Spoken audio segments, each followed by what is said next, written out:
Hello, everyone. Thank you so much for joining me for another episode of the More Than You See podcast, hosted by me, actor, filmmaker, mental health advocate, Deborah Lee Smith. Every Monday, I come to you to share some resources, have a conversation, and generally just dive into all sorts of topics around mental health. I am not a licensed practitioner or therapist, but just a woman exploring my own mental health journey and sharing it with you, my listeners. My hope is that this podcast brings you some joy, some understanding, and some tools so that you can build your own mental health toolbox. Welcome back, everyone, to Season 3, Episode 5 of the podcast. Today, we are going to be talking about social anxiety. This is the second episode in our 3-part series all about anxiety. Now, last week, we talked all about generalized anxiety disorder. This week, we're going to be talking about social anxiety. And next week, we are going to be talking about specific phobias that cause anxiety. And I really wanted to make sure that we broke down this anxiety piece into 3 separate episodes because, as I get into last week, anxiety is, number one, the most prevalent mental health issue or illness or disorder that is throughout the world.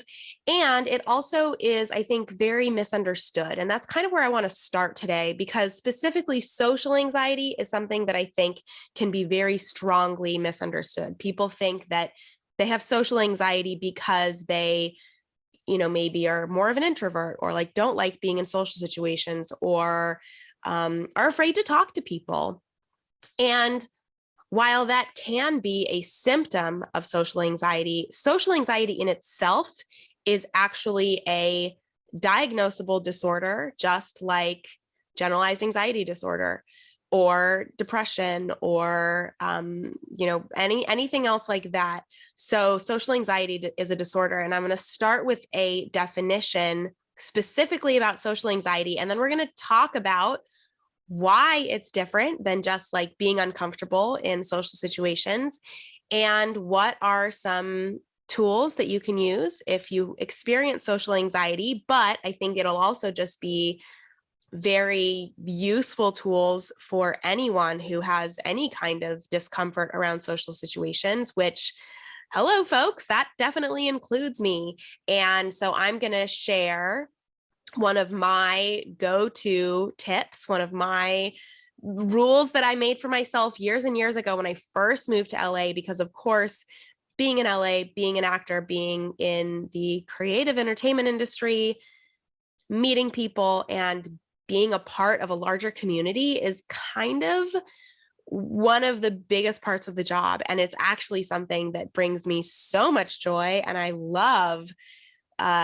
interacting with people, connecting with people, making new friends, all of that kind of stuff. But it is not devoid of, anxious feelings for me. And so I made a rule with myself when I first moved to LA, and it's something that I still stick to today. And so I'm going to end the episode with that little tip that I use in order to get through social situations. But as I said, let's start off by looking at a definition of what social anxiety actually is. According to ADAA, which is the Anxiety and Depression Association of America, social anxiety disorder is defined like this. It is also called a social phobia. It is an intense anxiety or fear of being judged, negatively evaluated, or rejected in a social or performance situation. People with social anxiety disorder may worry about acting or appearing visibly anxious, blushing, stumbling over words, etc., or being viewed as stupid, awkward, or boring. As a result, they often avoid social or performance situations, and when a social situation cannot be avoided, they experience significant anxiety and distress. Many people with social anxiety disorder also experience strong physical symptoms, such as a rapid heart rate, nausea, sweating, and may experience full-blown panic attacks when confronting a feared situation. Although they recognize that their fear is excessive and unreasonable, people with social anxiety disorder often feel powerless against their anxiety. Now, as this definition kind of starts to hint at, it's not just a fear of interacting with people. It is the consistent, overwhelming feeling that you are being judged by others. And because of that judgment that you are kind of going in a spiral about, that causes you to then not want to interact with people because you feel like you can never get any kind of peace from your social interactions. And so this often will then cause people to, not take jobs because they're going to have to interact with people on a daily basis, or that they don't want to go out to eat even with their friends because they will fear that they will have a physical reaction or end up having a panic attack when they're at a restaurant or something like that. So again, this is not just being shy. This is a specific disorder. And I do think that it's really important to differentiate because, again, so many people think that they just are shy or they don't, or people will think that they have social anxiety and they actually do not. And according to this organization, only 5% of people with social anxiety actually seek treatment in the year following their initial interaction or feelings of social anxiety. And more than a third of people report symptoms for 10 or more years before they seek help, even though there is a lot of available effective treatments. Now, some of the treatments for social anxiety is cognitive behavioral therapy and medication.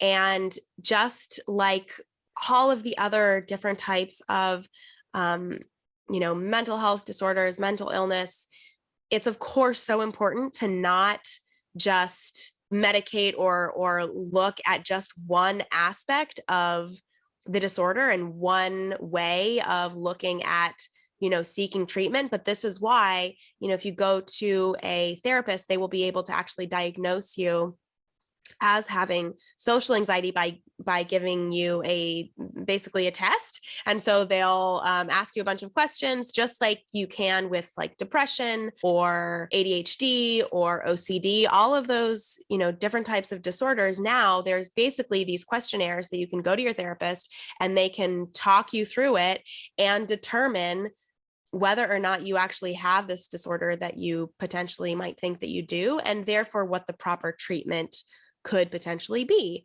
And again, of course, we should look at medication if that's something that will assist you and that's something that your therapist is prescribing for you. But it's also, we need to look at, all of the other things, who you're interacting with, your social interactions, your history, like your family history. If someone else in your family has anxiety, it's more likely that you will. All of that kind of stuff, of course, just all wraps up together. Going back to the medication piece, though, I do have to say, and I think that it's so incredibly important to recognize the fact that medication for anxiety, just like medication for every other kind of mental health disorder, can be so incredibly important, effective, and necessary for some people. I was actually talking in a social situation today with someone who is a student at AFI, and she was sharing with me that she very recently just went on anxiety medication. And she just has generalized anxiety disorder, which we talked about last week, but it is a medication specifically to help with anxiety. And she said the amount of mental clarity that she has now, the feeling of confidence and sense of self that she has, because she said it just like allowed her to kind of take a step back from when she was spiraling, and when she just couldn't control the, anxious feelings about whatever was going on around her.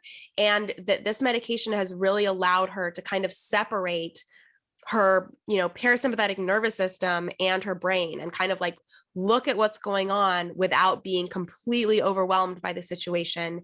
And she was, sharing with me today that it was this medication has been absolutely life-changing for her. So again, huge proponent of medication when it is something that obviously has been prescribed by a doctor and has been determined that this is something that will really help you in your specific situation.